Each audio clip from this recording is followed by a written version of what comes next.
말씀을 보겠습니다. 요한계시록 1장 5절부터 6절. 짧습니다. 2절인데요. 같이 함께 읽을까요? 네. 시작. 또 충성된 증인으로 죽은 자들 가운데에서 먼저 나시고 땅의 임금들의 머리가 되신 예수 그리스도로 말미암아 은혜와 평강이 너희에게 있기를 원하노라. 우리를 사랑하사 그의 피로 우리 죄에서 우리를 해방하시고 그의 아버지 하나님을 위하여 우리를 나라와 제사장으로 삼으신 그에게 영광과 능력이 세세토록 있기를 원하노라. 아멘. 네. 요한계시록 첫 부분에 나온 이 말씀을 오늘 묵상해 보고자 합니다. 특별히 6절에 그의 아버지 하나님을 위하여 우리를 나라와 제사장으로 삼으신 그에게라는 말씀을 좀 깊이 묵상해 보고자 합니다. 그의 아버지 하나님을 그대로 이제 번역을 하면 그의 아버지 또 그의 하나님, 이게 그의 아버지와 그의 하나님, 아버지가 되시고 또 하나님이 되신다. 우리 주 예수 그리스도께서는 여호와 창조주 하나님이 곧 그의 아버지이기도 하시고 그의 하나님이기도 하십니다. 그래서 우리도 어떻게 아버지 하나님, 아버지가 곧 하나님이 우리 아버지라는 고백입니다. 예수 그리스도께서 그 하나님을 아버지라고 부르듯이 우리가 사실은 하나님을 아버지라고 부르는 것이 너무나 자연스럽습니다. 그런데 절대 아버지라고 못 부릅니다. 하나님을 아버지라고 부를 수가 없습니다. 영원히 하나님 앞에 화목하지 않은 자들은 절대 하나님을 아버지라고 부를 수 없습니다. 하나님을 하나님이라고도 사실 부르기도 힘들더라고요. 그런데 하나님을 아버지라고 부를 수 있는 그 심령은 이미 하나님 앞에 얼마나 큰 은혜를 받은지 모릅니다. 놀라운 일입니다. 어떻게 하나님을 아버지라고 부르지라고 하지만 사실은 그 입술에서 하나님을 아버지라고 하는 그 마음은 이미 놀라운 기적이 속에서 일어난 상태입니다. 하나님 아버지를 위하여서 우리 주 예수님께서 우리를 나라와 제사장으로 삼으셨다고 하십니다. 사실은 우리를 백성 삼으셨다고 하잖아요. 하나님 나라의 백성 삼으셨다고 하면 금방 이해가 되는데 우리를 또 제사장 삼았다 하면 또 이해가 돼요. 그런데 나라를 삼았다는 것은 언뜻 이게 쉽지 않습니다.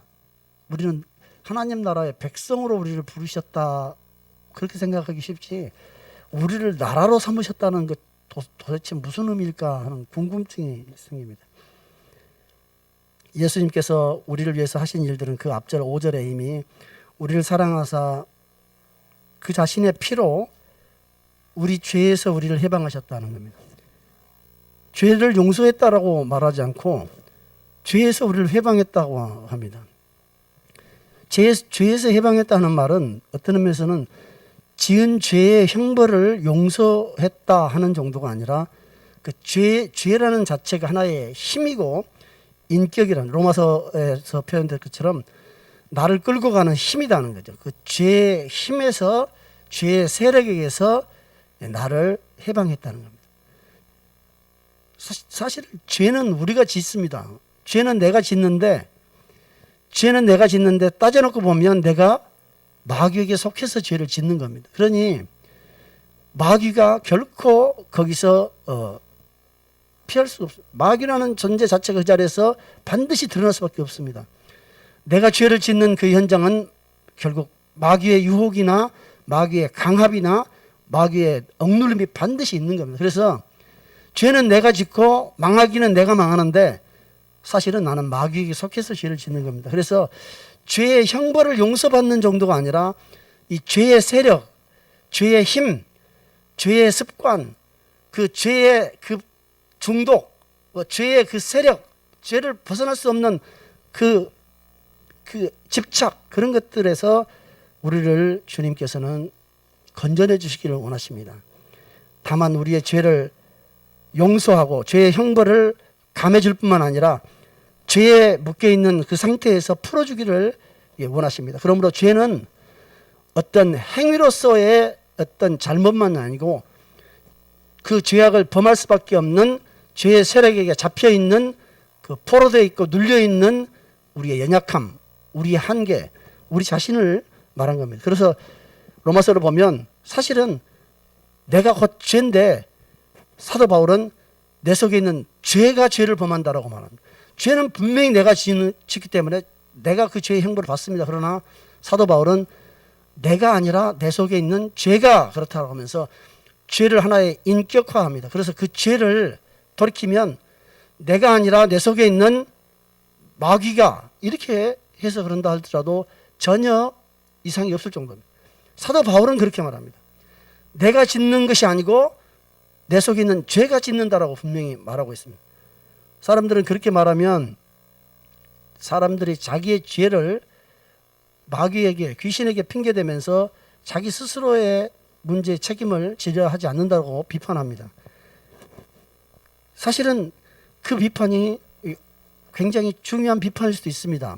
그러나 우리 자신이 진짜 죄에서 벗어날 수 없다는 사실을 깨닫고 나면 죄 자체를 중단하려는 노력도 사실은 우리 스스로 포기하게 됩니다.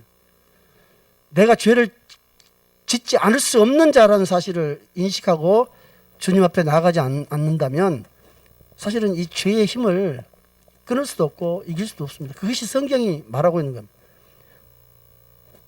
우리가 죄를 스스로 멈출 수 있거나 죄를 내가 책임지고 안 질 수 있거나 내가 그 부분에 대한 책임을 질 수 있는 자라면 처음부터 구원이 우리에게 필요가 없습니다. 오직 우리 자신이 깨달으면 됩니다. 우리 자신이 정신 차리면 되는 겁니다. 그러나 성경은 정신 차리고 깨달으라고 하지 않고 너를 건진 그분의 피를 의지하라 이렇게 말하고 있습니다. 우리 주님은 우리를 죄에서 건질 때 사실은 죄에서만 건진 게 아니고 사단에게서 건진 겁니다.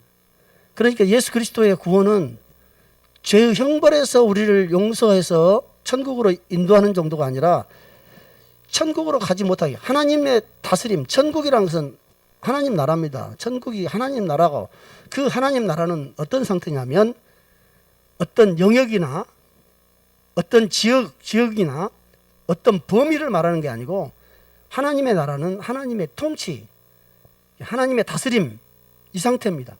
다스림 자체입니다. 하나님이 다스리는 그 다스림이 결국 하나님의 나라에 들어가는 겁니다.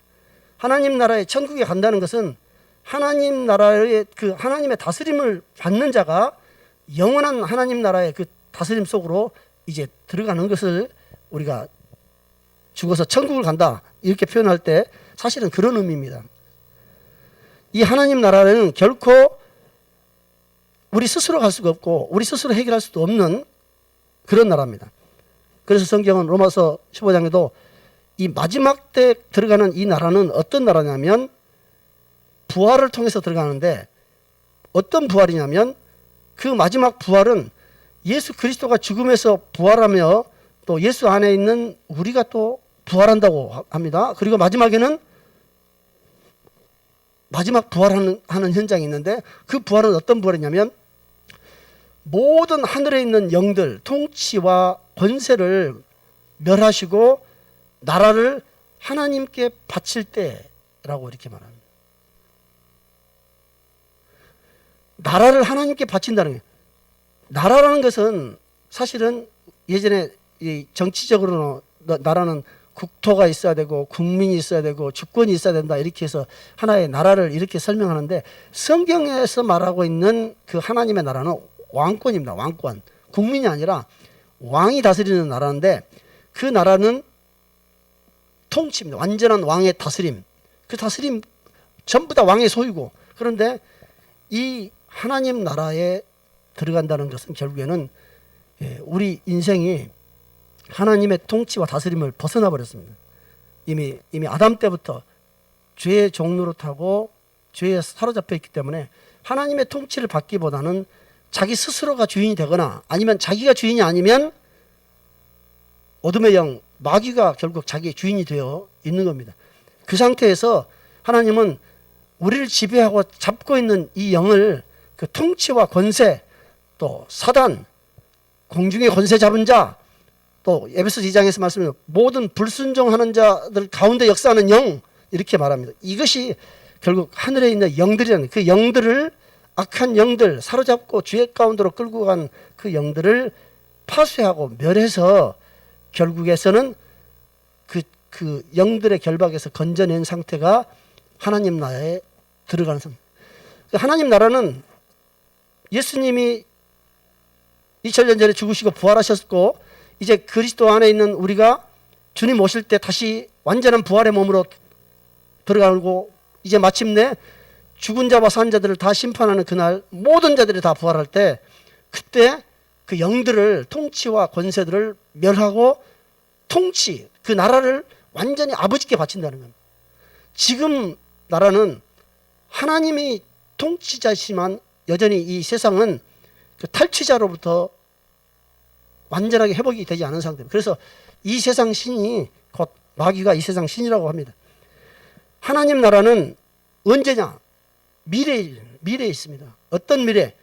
그 통치와 권세를 멸하고 나라를 하나님께 바치는 그때 완전하게 하나님 나라가 이루어지고 우리가 그 나라를 들어가게 됩니다. 그러나 성경은 그 하나님 나라가 우리에게 이미 왔다고 말합니다. 그 하나님 나라가 가까이 왔다. 예수 그리스도가 공생에 시작하면서 천국이 가까웠다. 가까이 왔다. 회개하라.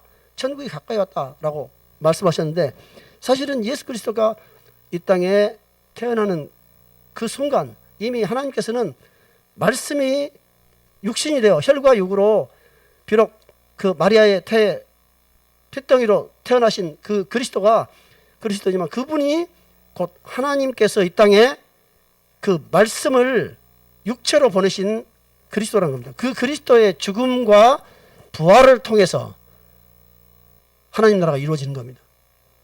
그리고 둘째는 그리스도 안에 있는 자들의 죽음과 부활, 그 다음에 마지막은 모든 산자와 죽은 자의 그 부활을 통해서 이제는 하나님이 심판하신다. 완전한 통치와 권세를 멸하시고 그 나라를 하나님께 드린다는 겁니다. 그런데 그 미래에 있을 그 어느 날 주님이 재림하셔서 완전하게 우리의 부활을 이루시고 모든 자를 다 일으켜서 심판하시고 그 통치와 권세를 멸하시고 나라를 하나님께 바치는 그때 그 미래의 하나님 나라가 있는가 하면 하나님 나라가 이미 왔다. 어떻게 왔냐? 예수 그리스도를 통해서 왔습니다. 그래서 마태복음 12장 28절에도 내가 성령을 힘입어 하나님의 성령을 힘입어 귀신을 내어 쫓는 것이면 이미 하나님 나라가 너희에게 와 있다. 임하였다. 이렇게 말합니다. 그 말씀은 그 미래의 하나님 나라 통치와 권세가 완전히 멸해져 버리는 그 하나님 나라가 이미 앞당겨져 왔다는 겁니다. 그래서 지금 예수 그리스도 안에서 우리가 귀신을 내쫓고 악한 영들을 제압하는 것은 그 미래의 하나님 나라를 우리가 앞당겨서 경험하는 겁니다. 그래서 성령을 보증이라고 하십니다. 보증은 담보물입니다. 담보물이고 미리 맛보는 겁니다. 성령은 보증이라는 거. 우리의 구원 자체를 보증한다는 거. 그 보증으로서 우리에게 담보물을 준다는 겁니다. 천국 그 하나님 나라 통치와 권세가 멸해지고 하나님이 완전히 다스리는 그 나라에 우리가 들어가게 된다는 겁니다.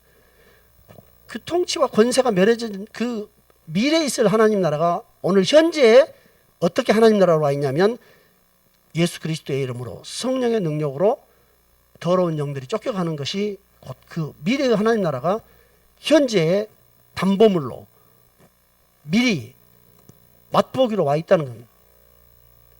그 나라는 하나님이 다스리는 나라입니다.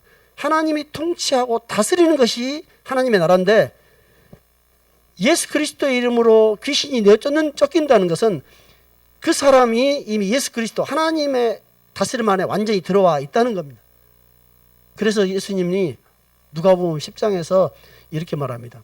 70인의 제자들이 복음을 전하면서 나가서 예수 이름으로 주의 이름으로 귀신들도 우리에게 굴복하더이다 하니까 주님께서 내가 너희에게 뱀과 전갈을 밟을 권능을 주었고 또 너희에게 원수의 모든 능력을 제어할 권능을 주었다. 그러므로 너희를 해칠 자가 결단코 없으리라 라고 말씀하시면서 그러나 귀신이 너희에게 굴복하는 것을 인하여 기뻐하지 말고 너희 이름이 하늘에 기록된 것으로 인하여 기뻐하라. 하나님의 나라에 이미 들어가 있다는 겁니다. 하나님의 나라에 이미 너의 이름이 있다는 겁니다. 그 미래에 완성되는 하나님 나라에 들어가 있을 자, 들어갈 자들이 오늘 예수 그리스도의 이름으로 귀신을 굴복시키는 겁니다. 그것은 하나님 앞에 완전히 통치받고 다스림을 받는 자라는 겁니다. 예수 그리스도 앞에 완전히 다스림을 받고 하나님의 통치의 가운데 완전히 들어가 있을수록 악한 영들이 굴복하는 그 하나님 나라의 나타남은 더 분명할 수밖에 없습니다. 이 제사장 나라, 하나님 나라와 제사장에 대한 용어를 성경을 보면 이스라엘이 곧 하나님의 그 다스림 속에 있는 제사장이며 나라였습니다. 출애굽기 19장 5절 6절에 보면 우리 주님께서 모세에게 이렇게 말씀하십니다. 세계가 다 내게 속하였으니 너희가 내 말을 잘 듣고 내 언약을 지키면 너희는 모든 민족 중에 내 소유가 되겠고 너희가 내게 대하여 제사장 나라가 되며 거룩한 백성이 되리라. 너는 이 말을 이스라엘 자손에게 전할지니라. 여기서는 제사장이 아니라 제사장 나라가 된다는 겁니다. 너희가 제사장 나라가 된다는 겁니다. 그러면 마치 모세가 거느리던 그 군중이 하나의 국가로서 하나님 앞에 모든 것을, 모든 죄를 사하는 제사를 드리고 하나님 앞에 사람의 사정을 올려드리는 제사장이 된다는 겁니다. 제사장 나라가 된다는 겁니다. 이스라엘이 제사장 나라였고 제사장이었습니다. 그러나 그 이스라엘은 실패를 합니다. 어떤 면에서 실패를 하냐면 하나님의 그 율법과 계명을 어긴 것에 있어서 실패하지만 최종적으로는 하나님의 아들이신 예수 그리스도를 그들은 알아보지 못한 겁니다. 베드로전서 2장 9절에서는 예수 그리스도를 믿는 그리스도인들을 보고 이렇게 말합니다. 너희는 택하신 족속이요 왕같은 제사장들이요 거룩한 나라다. 왕같은 제사장이며 거룩한 나라는, 제사장이라는 것은 세상의 사람의 문제를 하나님 앞에 고에 올려드리는 겁니다. 그런 자입니다. 거룩한 나라라고 말합니다. 거룩한 나라의 백성, 거룩한 나라의 백성이라고 말하지 않고 거룩한 나라라고 말합니다. 문제는 예수 믿는 자들이 거룩한 나라가 되고 그의 소유가 된 백성이라고 합니다. 그의 소유가 된 백성이란 말은 금방 이해가 되는데 그분의 거룩한 나라라는 것은 쉽게 이해가 되지 않습니다. 그러나 아까 말한 대로 그분의 나라라는 것이 그분의 통치와 다스림을 받는 자, 받는 상태를 한다면 그분의 나라라는 말은 하나님이 완전하게 통치하는 자라는 거예요.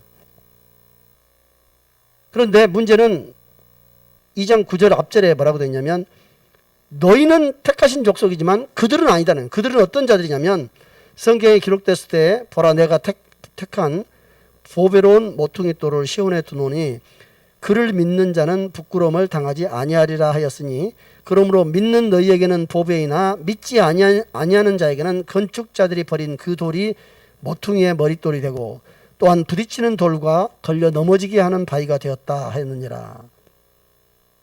믿지 아니하는 자, 그들이 말씀을 순종하지 아니함으로 넘어지나니 이는 그들을 그렇게 정하신 것이다. 이렇게 말합니다.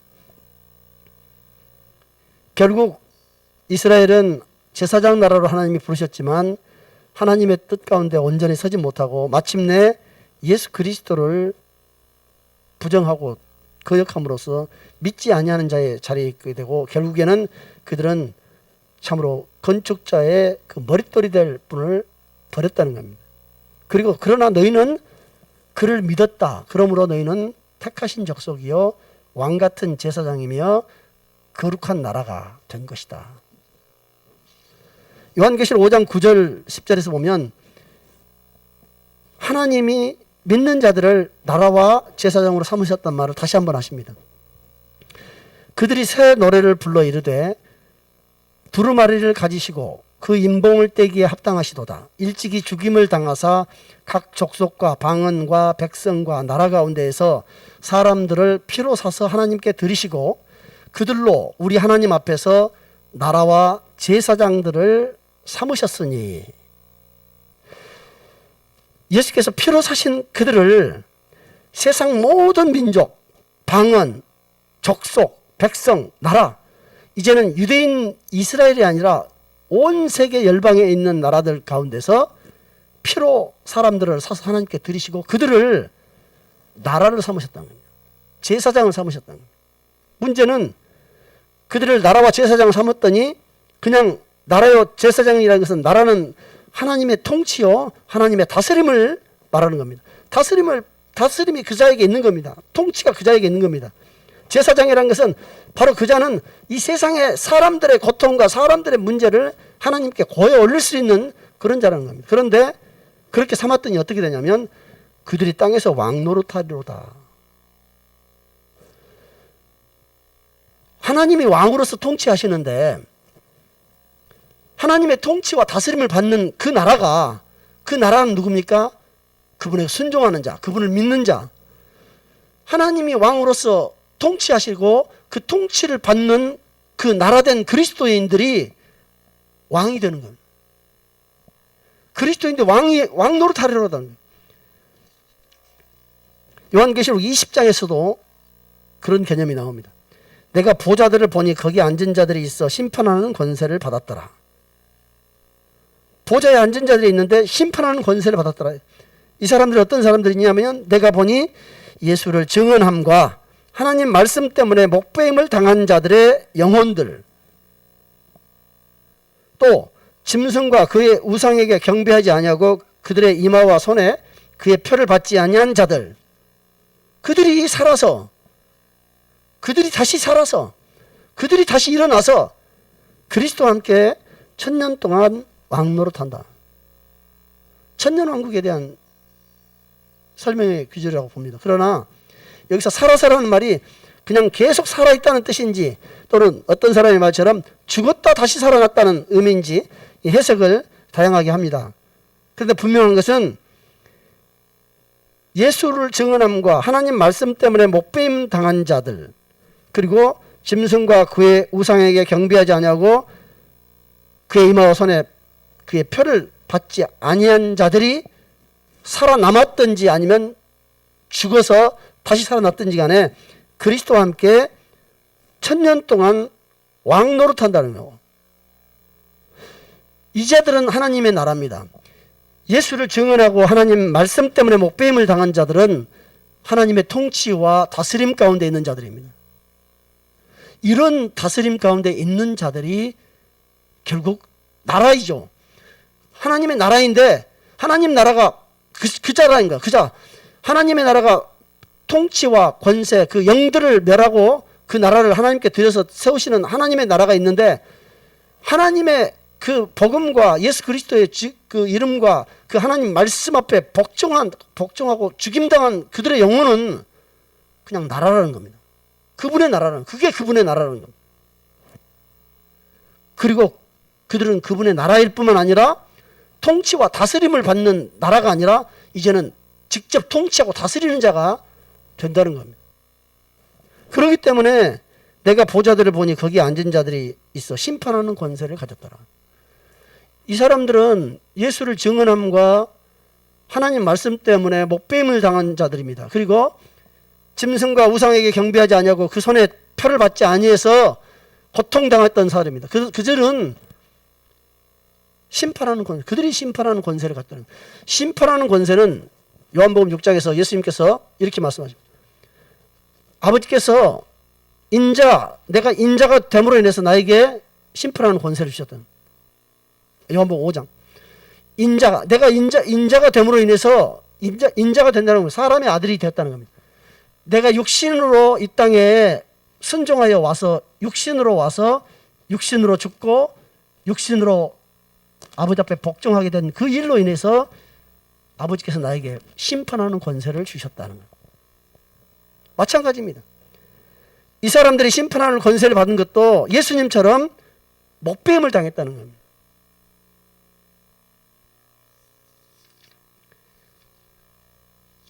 요한계시록 1장 5절 6절에서 하나님께서 우리 주님께서 우리를 나라와 제사장으로 삼으셨다라는 그 말에는 이런 의미들이 있는 겁니다. 다시 정리하면 우리가 그분의 나라라는 것은 그분의 완전한 통치와 다스림을 받는 상태를 말합니다. 그리고 그분의 나라로서 통치와 다스림을 받는 자는 그분과 함께 왕노릇한다는 겁니다. 근데 문제는 그분의 나라가 되도록 통치와 다스림을 받는 상태는 어떤 상태냐면 예수님처럼 예수님과 같이 심판하는 권세까지 얻는 단계로 자리까지 한다는 겁니다. 근데 그게 거저 주어진 것이 아니고 예수를 증언함과 하나님 말씀 때문에 목배임을 받는 상태. 짐승과 그의 우상에게 경배하지 아니하고 그의 손에 인을 받지 아니하고 표를 받지 아니하고 삶의 모든 것을 빼앗길지라도 죽임 당할지라도 버티고 버텨서 다시 살아서 결국 하나님의 통치와 다스림을 완전히 이룬 자. 그러니 예수님이 예수 믿는 자들을 나라와 제사장으로 삼으셨다는 것은 죽음의 지경까지 끌고 가겠다는 겁니다. 우리를 나라와 제사장으로 삼으셨다는 건 자랑이고 영광이 아니라 우리를 그렇게 주님이 죽으신 것처럼 죽음의 자리까지 끌고 가야만이 최종적으로는 우리는 심판하는 그 권세를 얻었던 그 선교자들처럼 된다는 겁니다. 아, 그러면 나는 심판하는 권세까지는 받지 않고 그냥 구원만 받고 싶다. 뭐 이럴 수 있습니다. 주님께서 그런 단계를 허락하실 수 있습니다. 엊그저께 목사님, 서문세 목사님 설교에서도 예전에 그런 기도를 했었다는 이야기를 잠깐 들은 적이 있는데 누구 상가에 가서 이 영혼이 어떻게 되겠습니까? 했더니 사람이 세 단계에 있다는 거예요. 죽고 나면 예수 믿는 사람일지라도 징계를 받는 사람, 예수 믿고도 징계를 받는 사람이 있고 그냥 두 번째는 안식의 단계에 들어가는 정도. 그것도 얼마나 귀한 겁니까? 세 번째는 상급을 받는 그런 단계가 있다고 주님이 하면서 내가 그를 안았다, 내가 그를 받았다 하는 정도로만 이렇게 말씀하시더라고요. 그 이야기를 한번 하셔요. 사실 그게 정확한 구분일지 아니면 더 정교한 세부적인 구분이 있을지 그것은 알 수 없으나 주님 나라에 들어가는 것이 예수 믿는다고 해서 그냥 천국에 뽕 들어간다? 그럴 수 없는 겁니다. 사람의 힘으로 천국을 들어갈 수가 없는데 사람이 거저 그냥 들어갈 수 있다고 생각하는 것은 그건 논리적인 모순이죠. 사람이 온 힘을 다해서 들어갈 수 없는데 그냥 거저 들어간다는 것은 더더욱이나 있을 수 없는 겁니다. 우리 주님께서 그 값을 치렀다면, 그 값을 거저 받았다면 우리는 주님 앞에 그 값을 갚지 않고 그냥 지나갈 수가 없는 겁니다. 주님이 우리를 사랑한 만큼 우리도 사랑하는 겁니다. 우리가 또 사실은 죄사함 받은 만큼 우리도 주님을 사랑하게 되어 있습니다. 누가복음 7장에 그 여인이 예수님 앞에 와서 눈물을 흘리면서 그 옷값을 깨뜨리니까 주님이 그렇게 말씀하세요. 가만히 둬라. 그가 나를 더 사랑하는 것은 그가 사함을 많이 받았기 때문이다 라고 이렇게 말씀하십니다. 죄를 많이 지어서 많이 사함을 받았다 그렇게 생각할 것이 아니고 참으로 예수님으로부터 사함받은 그 죄사함받은 그 크기를 깊이 아는 자일수록 예수님을 사랑하게 되고 예수님을 따라가게 되고 예수님을 위해서 자기를 내려놓고 포기하게 되는 겁니다. 그것은 예수님을 위해서 자기를 부인하자, 예수님을 위해서 희생하자라고 입술로 가르치는 것이 아니고 실제로 그렇게 사는 삶을 말하는 겁니다. 강단에서는 그렇게 말하고 가르치지만 자기는 정작 그렇게 살지 않는 많은 강단의 선자들을 여러분 보시지 않습니까? 문제는 그렇게 가르칠 수는 있지만 그 가르침보다도 그렇게 사는 분들이 결국에는 주님께서 기억하시는 분들이고 저가 나를 사랑하는 자다. 저가 사함을 많이 받은 자는 많이 사랑하는 자라 하신 그의 말씀이 맞습니다. 오늘 예수님께서 우리를 나라와 제사장 삼으셨다는 것은 거저 삼으셨다는 것이 아니고 나라가 되기 위해서 완전한 통치를 받고 완전한 통치는 어떤 통치까지 받냐면 우리 주님께서 아버지 앞에 완전한 통치를 받으신 것처럼 완전한 죽음, 완전한 순종, 오직 아버지 없이는 아무것도 할 수 없었던 그런 것처럼 예수님이 아버지 앞에 하셨던 것처럼 우리도 예수님과 아버지 앞에 완전한 통치와 다스림을 받게 된다면 바로 그게 하나님 나라가 우리에게 임하는 겁니다.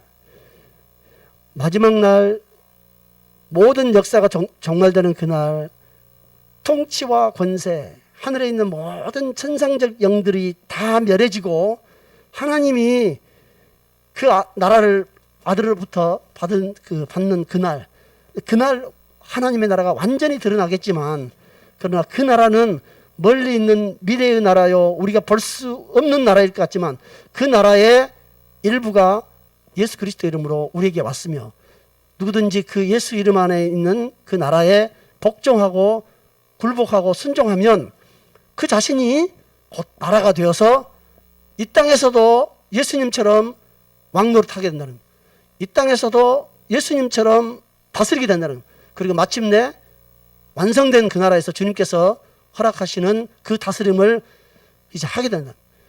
우리는 예수 그리스도 안에서 나라와 제사장이 되어서 그분에게 복종하고 그분 앞에 굴복하지만, 이제는 주님께서는 그 굴복한 만큼 다스릴 수 있는 권세와 능력을 우리에게 주신다는 겁니다. 예수께서 우리에게 주신 이 권세와 능력은 미래에 확인할 수 있는 것이 아니라 오늘 예수 그리스도의 이름으로 성령의 능력으로 더러운 귀신을 내어쫓는 그 순간 하나님의 나라가 이미 임하였느니라 라고 말씀하시는 우리 주님 말씀을 따르면, 오늘 그 나라는 우리에게서 증명되어지고, 오늘 그 나라는 우리에게서 경험되어지고, 오늘 그 나라는 우리가 반드시 사람들에게 증명해낼 수 있는 나라다. 그러므로 이 나라를 우리가 온전하게 드러내기 위해서는 예수님 안에서 결국 순종하고 그 통치와 다스림 앞에 얼마나 들어가느냐에 따라 그 나라가 드러나는 정도가 차이가 난다는 겁니다. 그러므로 이제 오늘 우리는 주의 탄생하신 성탄절을 또 기념하며 기뻐하면서 내 삶 가운데, 내 생각 가운데, 내 인생 인격 가운데, 나의 전 존재 가운데 예수님이 전부이신가, 또 예수님 앞에 내가 완전한 통치와 다스림을 받는 자인가, 그 다스림과 통치의 수준만큼 나를 통해 하나님 나라가 나타날 것이다.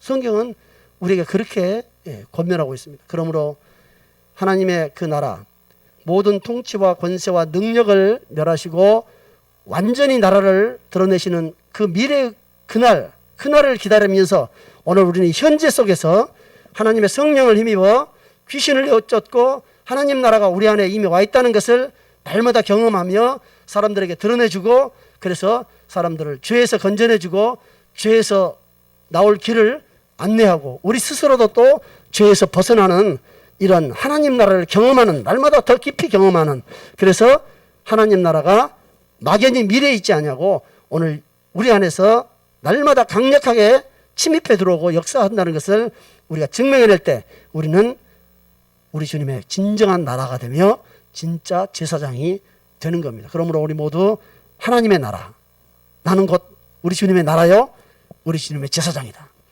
우리 주님의 통치를 나를 통해서 흘려내보낼 것이며, 우리 주님 앞에 이 세상 모든 죄와 고통들을 다 끌어안고 우리 주님 앞에 올려드리는 나는 제사장이 되리라. 그렇게 우리 함께 기도하겠습니다. 자, 유튜브를 시청하시는 모든 분도 함께 기도하시기 바랍니다. 주여!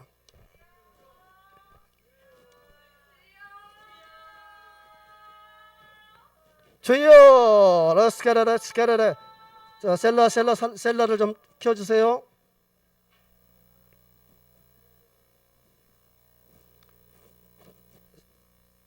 주여! 주여!